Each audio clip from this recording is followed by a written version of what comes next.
Bienvenidos queridos amigos, queridos hermanos de iglesia, un placer saludarles a través de su canal Destellos de su Gloria.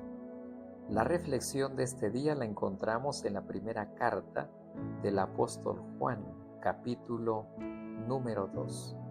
Hay tres elementos que quiero compartir contigo en este día, por las cuales es nuestra reflexión del Reavivados por su palabra. El primer elemento la encontramos en los versículos 1 y 2. Nota cómo dice la palabra de nuestro Dios. Hijitos míos, estas cosas os escribo para que no pequéis. Pero si alguno ha pecado, abogado tenemos para con el Padre, a Jesucristo el justo. El apóstol Juan exhorta a la iglesia a no pecar contra Dios. Pero si por alguna razón algún miembro de la iglesia ha pecado contra Dios, nos presenta la verdadera solución al problema del pecado.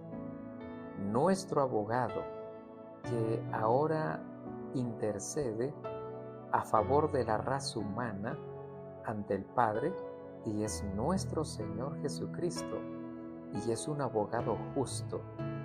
No debemos tener temor. Necesitamos confesar nuestros pecados, pues ya lo mencionó el apóstol Juan en el capítulo 1.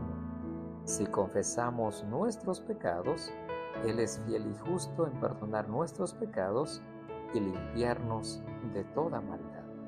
Ahora nos presenta Juan que Jesús es nuestro abogado y es justo ante la presencia de su Padre. El versículo 2 menciona, Él, es decir, Jesús, es la propiciación por nuestros pecados, y no solamente por los nuestros, sino también por los de todo el mundo. Él puede perdonar todo pecado. Necesitamos acudir y aceptar por fe la obra de nuestro Señor Jesucristo, que realizó en la cruz del Calvario, pero que ahora intercede en favor de cada uno de los habitantes de este mundo. Ahora, ¿cómo podemos nosotros saber si le conocemos? El versículo 4 declara lo siguiente: el que dice, yo le conozco, pero no guarda sus mandamientos, este es mentiroso y la verdad no está en él. Debemos reconocer que la única manera para poder saber que le conocemos es la manera de cómo nosotros vivimos en el diario vivir, de tal forma que podamos practicar y obedecer no solamente los mandamientos, sino toda la palabra de nuestro Dios. Nota cómo dice el versículo 6, el que dice que permanece en Él debe andar como Él anduvo. El mayor testimonio que podemos dar al mundo es la manera de cómo vivimos en la vida práctica. Es por ello que si alguno de nosotros dice, yo permanezco en Él, debemos entonces andar como Él anduvo. En esta primera sección podemos dar por sentado que Jesús es nuestro abogado e intercede por cada uno de nosotros. Él tiene la solución del problema del pecado.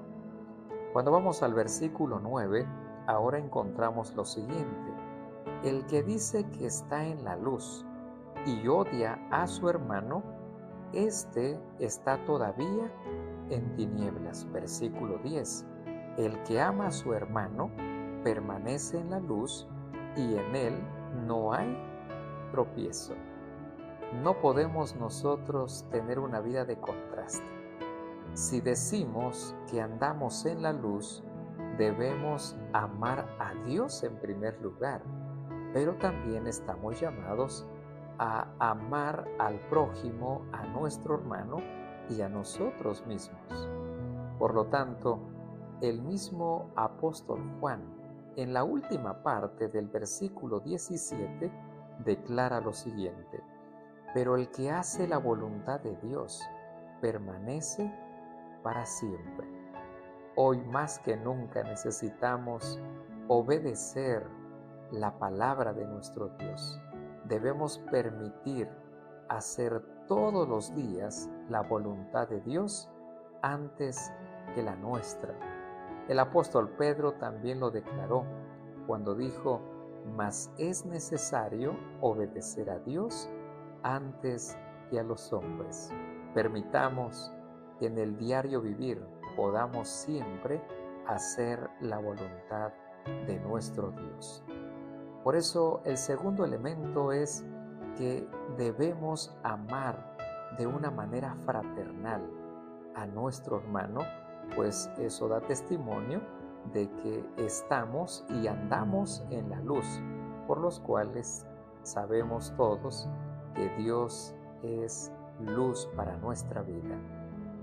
El tercer elemento la encontramos en el versículo número 18. Dice la palabra del Señor de esta manera: hijitos, ya es el tiempo. Según vosotros oísteis que el anticristo viene, así ahora han surgido muchos anticristos. Por esto conocemos que es el último tiempo. Juan predice la presencia de estos anticristos. Y el mismo Juan en el versículo 22 menciona lo siguiente: ¿quién es el mentiroso sino el que niega que Jesús es el Cristo? Este es el anticristo, pues niega al Padre, pero también niega al Hijo. Versículo 23. Todo aquel que niega al Padre o que niega al Hijo, dice la palabra del Señor, tampoco tiene al Padre. El que confiesa al Hijo tiene también al Padre. Por lo tanto, queridos amigos, queridos hermanos, el anticristo es aquel que niega al Padre, pero también niega la obra de nuestro Señor Jesucristo. Así que debemos estar alertas de acuerdo a la palabra de nuestro Dios, porque en el primer siglo varios anticristos se estaban haciendo presente en el tiempo de la iglesia, y de igual manera el apóstol Juan lo conecta con el tiempo del fin. Es por ello que en nuestros días debemos prestar atención a la palabra de Dios y poder discernir los tiempos, de tal forma que no seamos engañados, sino que al contrario podamos conocer a ese Jesús y poder permanecer en la luz y vivir conforme a la voluntad de nuestro Padre Celestial. En este día te animo a que puedas reconocer a Jesús como tu abogado, como la única persona que tiene la solución al problema del pecado. Estás llamado a amar a Dios en primer lugar, pero también a amar a tu hermano y así entonces dar testimonio de que vives en la luz de nuestro Señor Jesucristo. Por lo tanto, no estamos llamados a negar al Padre, ni tampoco negar la obra de nuestro Señor Jesucristo. Que en este día el Señor te bendiga.